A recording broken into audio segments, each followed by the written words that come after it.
अहमद हसन अल अरबी, मुझे तो लगता है अब इनको हर इंसान जानता होगा, पाकिस्तान में भी, इंडिया में भी। उन्होंने हमें ज्वाइन कर लिया। अस्सलाम वालेकुम, बहुत शुक्रिया आपके वक्त का। सबसे पहले तो ये बता दीजिए कि कुछ देर पहले ही मुझे पता चला, इस जंग पे मैं आपकी राय जानूंगी कि क्या हुआ क्या नहीं हुआ, आपने किस तरह से रीड किया इस पूरी जंग को, जो कि चंद घंटे में ख़त्म हो गई जब पाकिस्तान ने रिस्पॉन्स दिया। लेकिन ये भी पता चला कि सोफिया कुरैशी हमारी बहन है। शायद आपने ये देखा हो, बीजेपी के मिनिस्टर ने बता दिया कि सोफिया कुरैशी हमारी बहन है। तो ये ब्रेकिंग न्यूज़ आई थी, मैं इसी से आगाज़ कर लेती हूँ। जी देखिए, बिल्कुल ऐसे ही है। ये जो फैशिज्म इंस्टिल किया पिछले 10-12 साल से, स्पेशली बीजेपी ने, आरएसएस ने, हिंदुत्व ने, मोहन भगवत ने, नरेंद्र मोदी ने, योगी आदित्यनाथ ने, वो फैशिज्म इतना ज़्यादा इंजेक्टेड है इंडियन सोसाइटी के अंदर कि ये तो कुछ भी नहीं है। अभी आप वो देखें, इनके जो फॉरेन सेक्रेटरी हैं, उन्होंने सिर्फ ये बताया कि हम डी एस्केलेट कर रहे हैं, इंडिया के जो फॉरेन सेक्रेटरी हैं। और उसके बाद जिस तरीके से ट्विटर के ऊपर उनकी पुरानी एक फैमिली की तस्वीर निकाल के उनकी बेटी को रेप थ्रेट्स दिए गए, मतलब इंडिया का फॉरेन सेक्रेटरी है, ड्यूरिंग वॉर आप उसकी बेटी के साथ उसको थ्रेट किस तरह के दे रहे हैं। और बीजेपी के वोटर्स, सपोर्टर्स और इवन इनके जो ओहदेदारान थे, जो भारतीय जनता पार्टी है और आरएसएस के, उन लोगों ने उनको थ्रेट दिए to the extent that he had to lock his Twitter account. तो आप इमेजिन करें कि वो जो फैशिज्म है, वो जो हेट्रेड है और वो जो जीनोफोबिया है, वो किस हद तक इंस्टिल हो चुका है इनके पावर स्ट्रक्चर्स में और इनकी थॉट मशीन में।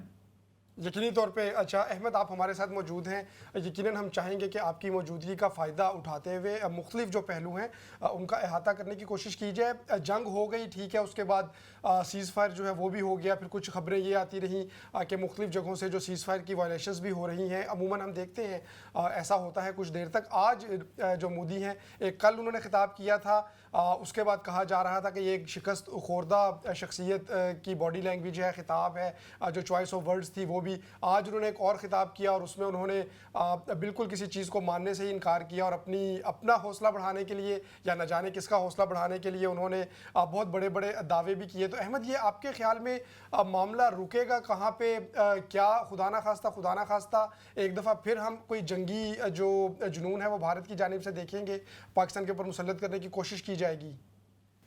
देखिए, मैं आपको एक थोड़ी सी इसके हिस्ट्री और जो कॉन्टेक्स्ट है वो ऐड कर दूं कि जो पहलगाम वाला वाकया, फॉल्स फ्लैग ऑपरेशन और उसके बाद जो इन्वेजन उन्होंने किया, ये 22 तारीख से शुरू नहीं हुआ। ये सब कुछ, इसकी एक अपनी हिस्ट्री है, एक बैकग्राउंड है। पिछले 3 साल से मैं खुद जिस प्लेटफॉर्म पे जाता था, मैं वहाँ जाके ये बात करता था कि India is preparing for a war, ये एक कन्वेंशनल वॉर की तैयारी कर रहे हैं। और लोग, जब इंटरनेशनल रिलेशन के स्कॉलर्स होते थे या जो रिसर्चर्स होते थे, जब उनसे ये बात की जाती थी तो वो ये कहते थे कि कन्वेंशनल अटैक कभी भी नहीं इंडिया कर सकता, क्योंकि 2 न्यूक्लियर आर्म्ड कंट्रीज ने कभी भी कन्वेंशनल जंग नहीं लड़ी। सो कन्वेंशनल अटैक, जो थ्योरी ऑफ डिटरेंस है, उसके मुताबिक इंडिया नहीं कर सकता। और मैं उनको जाके कहता था कि वो जो कन्वेंशनल हथियार ले रहा है वो किस वजह से ले रहा है। वो 100 बिलियन प्लस जो डॉलर्स हैं उसका वो असलहा ले चुका है। वर्ल्ड वॉर 2 के बारे में कहा जाता था कि क्योंकि सिक्योरिटी डायलेमा था, क्योंकि यूरोप में असलहा बहुत ज्यादा था, इस वजह से वर्ल्ड वॉर 2 हुई, जो दुनिया की तारीख की सबसे बड़ी जंग है जिसमें सबसे ज्यादा लोग मरे। जितना यूरोप के पूरे के पास असलहा था वर्ल्ड वॉर 2 में, उतना इंडिया ने सिर्फ पिछले 3 साल में लिया। और उसमें टॉप पे उसका नेवी है। और नेवी जाहिर है उसने सिर्फ पाकिस्तान के खिलाफ ही इस्तेमाल करनी थी, चाइना के साथ तो उसकी नेवी नहीं इस्तेमाल हो सकती, नेपाल के साथ तो नहीं हो सकती। सो मैं हर किसी से जाके ये बात करता था कि ये इनका जो पॉलिटिकल रिटोरिक है वो भी जंग की बात कर रहे हैं, इनकी वेपन प्रोक्योरमेंट जो है वो भी इशारा दे रही है कि ये जंग करना चाहते हैं, एक लिमिटेड कन्वेंशनल वॉर करना चाहते हैं। इनका जो सियासतदान बयानात दे रहे हैं वो भी इस बात को कॉम्प्लीमेंट करता है, और इनकी जो ग्राउंड पे ट्रूप्स की मूवमेंट है वो भी इस बात को कॉम्प्लीमेंट करती है। और इनकी जो मिलिट्री ट्रेनिंग है, जिस टाइप की मिलिट्री ट्रेनिंग ये लोग कर रहे हैं, ये जंग की तैयारी कर रहे हैं और पाकिस्तान के साथ ही जंग करेंगे। सो फिर इवेंचुअली हुआ यही, आपने देखा कि वो जो 70 साल से थ्योरी ऑफ डेटरेंस थी कि 2 न्यूक्लियर आर्म कभी भी कन्वेंशनल वॉर नहीं करती, वो पहलगाम पहले 2019 में जब इन्होंने जो पुलवामा वाला फॉल्स फ्लैग के बाद इन्होंने कन्वेंशनल अटैक किया, छोटा अटैक किया, और अब स्पेशली जिस तरीके से इन्होंने अटैक किया है, तो ये वाजे नजर आ रहा है कि थ्योरी ऑफ डेटरेंस खत्म हो चुकी है। इनका प्लान था, जो रॉ के डॉक्यूमेंट क्लासिफाइड लीक हुए उसमें भी लिखा हुआ था कि इन्होंने पाकिस्तान का कोई इलाका कैप्चर करना है ताकि इनको पूरी दुनिया को भी दिखा सके और अपने लोगों को भी मुतमईन कर सके। वो इनसे हुआ नहीं है। अपनी सारी तैयारी के बावजूद ये एक्सपेक्ट ही नहीं कर रहे थे कि पाकिस्तान की तरफ से ये रिजॉल्व और ये रिस्पॉन्स आएगा। काइनेटिक फ्रंट के ऊपर सॉरी, काइनेटिक फ्रंट के ऊपर इनको शिकस्त हुई, इनको एयरफोर्स के अंदर शिकस्त हुई, इनको इंफॉर्मेशन वॉरफेयर में शिकस्त हुई, इनको डिप्लोमेटिक वॉरफेयर में शिकस्त हुई।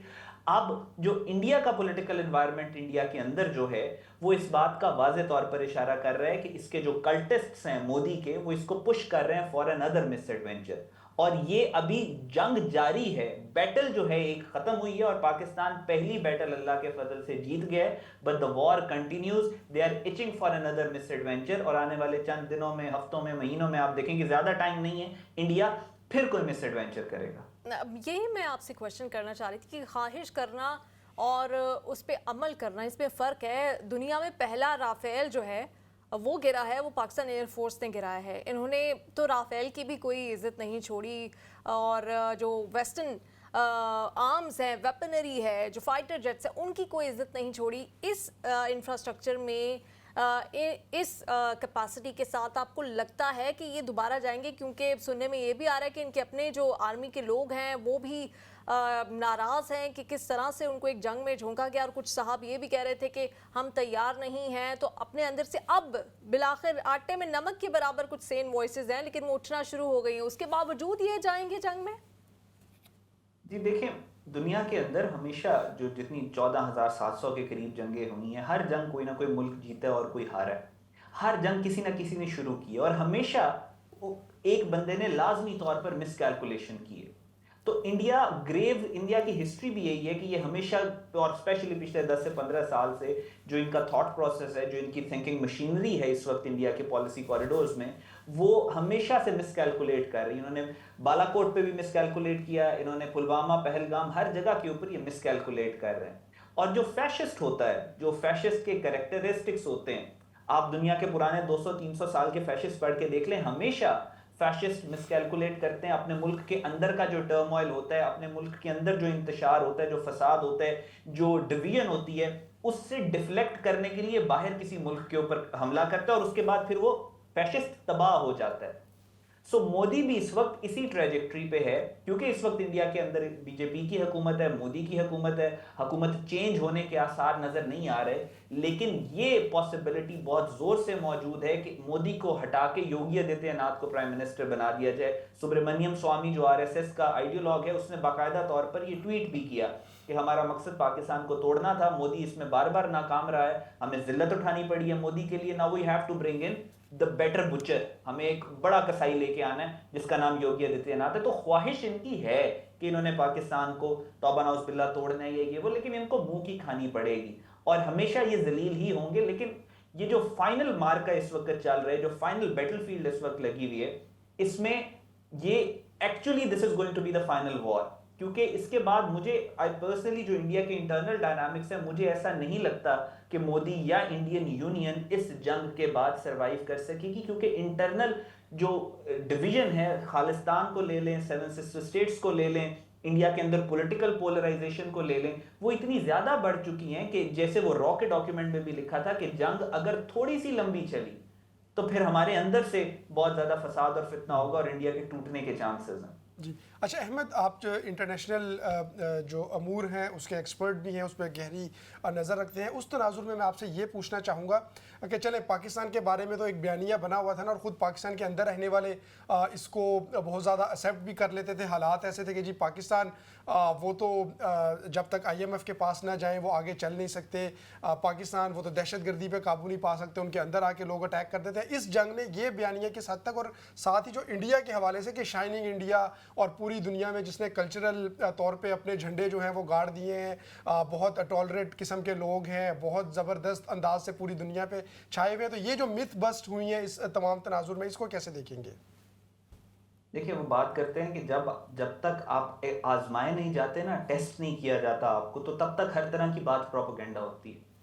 तो पाकिस्तान के बारे में पूरी दुनिया ने प्रोपेगेंडा किया। हम हमेशा से ये बात समझते हैं कि पाकिस्तान इस पूरे खित्ते में बैलेंस ऑफ पावर को मेंटेन किए हुए, हम हमेशा से ये कहते हैं आज आप पाकिस्तान को रिमूव, पाकिस्तान इस इक्वेशन से पाकिस्तान को निकाल दो, आपको कल नेपाल भी नहीं मिलेगा, भूटान भी नहीं मिलेगा, आपको श्रीलंका भी नहीं मिलेगा। ये पूरे इंडिया, जैसे कायदे आजम ने पाकिस्तान बनने के वक्त जब अरब वर्ल्ड को कायदे आजम ने एड्रेस किया तो उन्होंने कहा था वी नीड पाकिस्तान, ताकि हम आप लोगों को इस RSS फैशिस्ट हिंदुत्व के फितने से बचा सकें।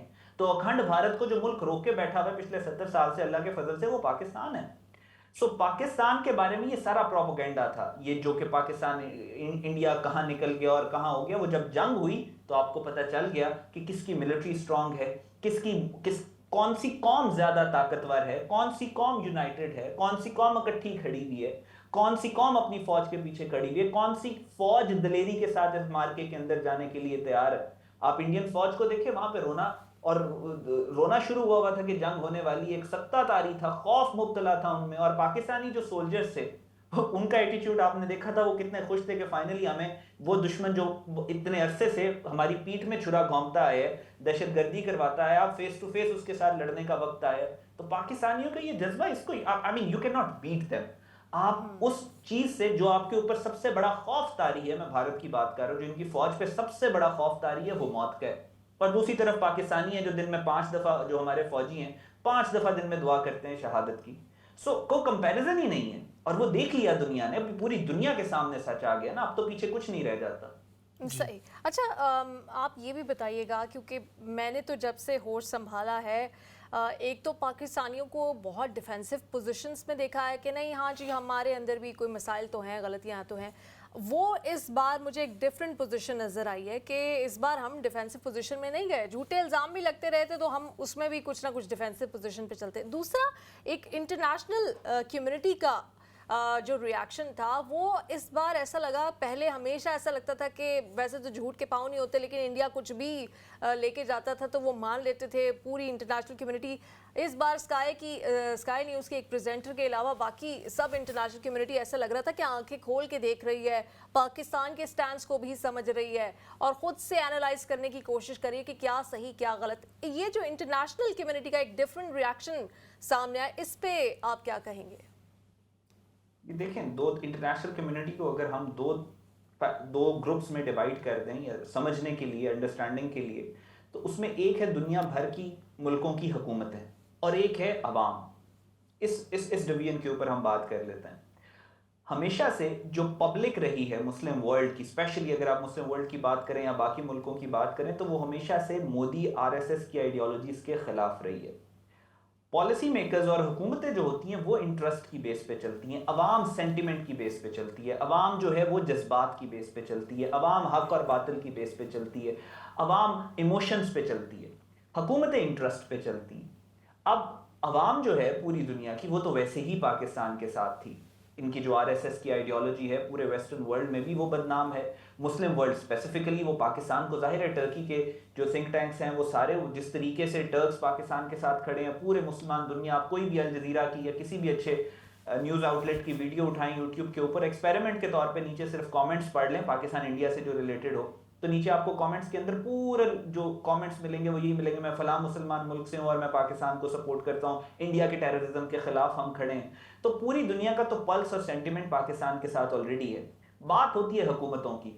हुकूमतों ने पहली दफ़ा पाकिस्तान की जो लीडरशिप थी उसने अपना जो रिजॉल्व शो किया, वो लीडरशिप क्योंकि क्लियर थी इंडिया को लेके, उनका माइंडसेट क्लियर था, हिंदुत्व को लेके, आरएसएस को लेके, अखंड भारत को लेके, कश्मीर को लेके उनका माइंडसेट क्लियर था। उनको पता था उन्होंने इंडिया के साथ कैसे डील करना है, उनको पता था कि इंडिया क्या प्लान कर रहा है, उनको पता था कि इनका रिस्पांस कैसा होगा, और पूरी दुनिया को खुल के उन्होंने अनअपोलोजेटिकली रिस्पांस दिया कि अगर इंडिया हम पे स्ट्राइक करेगा हम बदला लेंगे और हमारा बदला डिस्प्रपोर्शनेट होगा। तो जब आप इस तरीके से जाके बात करते हैं, being the only Muslim nuclear power in the world, आप जब इस तरीके से बात करते हैं, जब लगता है दुनिया को कि जंग होने वाली है, it is going to be Indian war machine versus Pakistan war machine, तो वो ममालिक जो इंडिया के लिए सॉफ्ट कॉर्नर भी रखते हैं वो भी इंडिया को सपोर्ट नहीं करेंगे, क्योंकि जब दो फौजों के दरमियान में जंग की बात आएगी तो हमेशा जो कॉम्पिटेंस है, ये जो प्रोफेशनलिज्म है, वो पाकिस्तानी फौज का ज्यादा होगा, और जंग के दौरान दुनिया उस मुल्क को सपोर्ट करती है जिसके बारे में उसको लगता है कि इसकी फौज जीतेगी। तो इस वजह से पूरी दुनिया के जो ममालिक हैं उनकी हुकूमतों ने पाकिस्तान को सपोर्ट किया। पब्लिक सेंटिमेंट जो था वो वैसे ही पाकिस्तान के साथ पहले भी था, अब भी है। इंडिया बैकफुट पे है। पाकिस्तान की जो क़यादत है, जो लीडरशिप है, वो लोग जो कॉलिंग शॉट्स, वो क्लियर हैं, वो खुद एग्रेसिव हैं, वो खुद फ्रंट से लीड कर रहे हैं। इस वजह से डिप्लोमेटिक और इंफॉर्मेशन डोमेन में आपको नजर आता है कि जो पाकिस्तानी जाते हैं फिर अब वो कॉन्फिडेंस के साथ जाके फ्रंट फुट के ऊपर एग्रेसिवली डील कर रहे हैं। और दुनिया का इन्वायरमेंट ऐसा है कि आप जब एग्रेसिवली, आजकल के दौर में जितना एग्रेसिवली डील करेंगे, लॉजिक के साथ डील करेंगे, फैक्चुअली डील करेंगे, कॉन्फिडेंस के साथ डील करेंगे कि आपका मुल्क, आपकी फौज, आपकी कौम आपके पीछे खड़ी है, तो फिर दुनिया के पास कोई और ऑप्शन ही नहीं बचता सवाए इसके कि वो आपको सीरियसली ले। यकीनी तौर पे। अच्छा अहमद, कुछ इस हवाले से भी बताइएगा कि यकीनन अभी सीज़ फायर तो हो गया, तमाम लोग कोशिश तो यही करेंगे, चाहेंगे यही कि आगे बात ना बढ़े, दोबारा से कोई कॉन्फ्लिक्ट ना हो, लेकिन कुछ मालूम भी नहीं, जैसे आपने भी उसको बयान किया, मुज़ाकरात बहरहाल अब नेक्स्ट स्टेप के तौर पे होने हैं। पाकिस्तान की जानिब से ये कहा गया कि कश्मीर के ऊपर बात की जाएगी, दहशतगर्दी के ऊपर बात की जाएगी और पानी का जो इशू है उसके ऊपर बात की जाएगी। इंडिया की जानिब से ये कहा जा रहा है, जो मोदी ने कहा कि दहशतगर्दी जो पाकिस्तान की जानिब से होती है, उन्होंने इल्ज़ाम लगाया एक मरतबा, फिर उसके ऊपर बात होगी, और अगर कश्मीर पे बात होगी तो जो पाकिस्तान के पास कश्मीर है वो। तो आपको लगता है ऐसे माहौल में जब खुद सदर ट्रंप की इंटरवेंशन हुई इस तमाम मामलात में, और फिर इंडिया जो है वो सीज़ फायर की जानिब भी गया, मुज़ाकरात अब आगे होंगे, उसमें भी उन्होंने एक इशारा दिया है कि वो इसकी सालसी कराने के लिए और उनके मुताबिक 1000 साल की जो लड़ाई है उसको बंद करवाने के लिए वो एग्री हैं और इसमें अपना किरदार अदा करेंगे। तो आपको लगता है कि जब पाकिस्तान के मुतालबात कुछ और हैं, इंडिया उनके तरफ बिल्कुल नहीं आना चाहता, तो ऐसे माहौल में मुज़ाकरात जो हैं वो हो पाएंगे? देखें, बात यह है, पिछले 10 साल से पाकिस्तान इंडिया को कह रहा है कि हमारे साथ मुज़ाकरात करिए, तो मुज़ाकरात करते ही नहीं थे। अब ये फैक्ट कि मोदी खुद कह रहे हैं कि हम टेबल के ऊपर ये बात करेंगे और ये बात करेंगे, ये इन इट सेल्फ पाकिस्तान की एक बहुत बड़ी विक्ट्री है कि ये टेबल पे आने के लिए अपने मतलब घुटनों के बल चल के लिटरली ये टेबल पे आए हैं। और ये अगर ये टेक्निकली अगर देखा जाए तो अगर इंडिया अपने इतने पुराने स्टैंड्स जो इनका था कि हम तो जी पाकिस्तान से कभी बात नहीं करेंगे, उस स्टैंड से अगर पीछे हट गया है और ये कह रहा है कि हम मुज़ाकरात करेंगे, तो फिर आपको ये बात पता होनी चाहिए कि पाकिस्तान इस वक्त डोमिनेटिंग पोजीशन पे है। और जब डिप्लोमेटिक टेबल्स के ऊपर आप बैठते हैं तो जो मुल्क डोमिनेटिंग पोजीशन पे होता है उसी की शराइत पे मुज़ाकरात शुरू होते हैं। जो टॉक्स की प्री कंडीशंस होती हैं वो डोमिनेंट मुल्क ही डिसाइड करता है। तो प्रैक्टिकली इंडिया के पास डोमिनेंस नहीं है। इंशाल्लाह पाकिस्तान ये डिसाइड करेगा कि किस बारे में बात होगी। इंडिया के पास कोई और ऑप्शन टेक्निकली नहीं है। ये सिर्फ ये कर सकते हैं कि पाकिस्तान के ऊपर दोबारा हमला करने की कोशिश करें, तो वो ऑप्शन पाकिस्तान को ऑलरेडी पता है। लेकिन when you are talking about diplomacy, अब वो बात नहीं है जो पहले थी। अब पाकिस्तान तुमसे बहुत डोमिनेटिंग पोजीशन पे बात करेगा, अपनी कंडीशंस के साथ बात करेगा, और जो चाहेंगे हम उसी बारे में बात होगी इंशाल्लाह। इंशाल्लाह। बहुत शुक्रिया, आपने हमें ज्वाइन किया।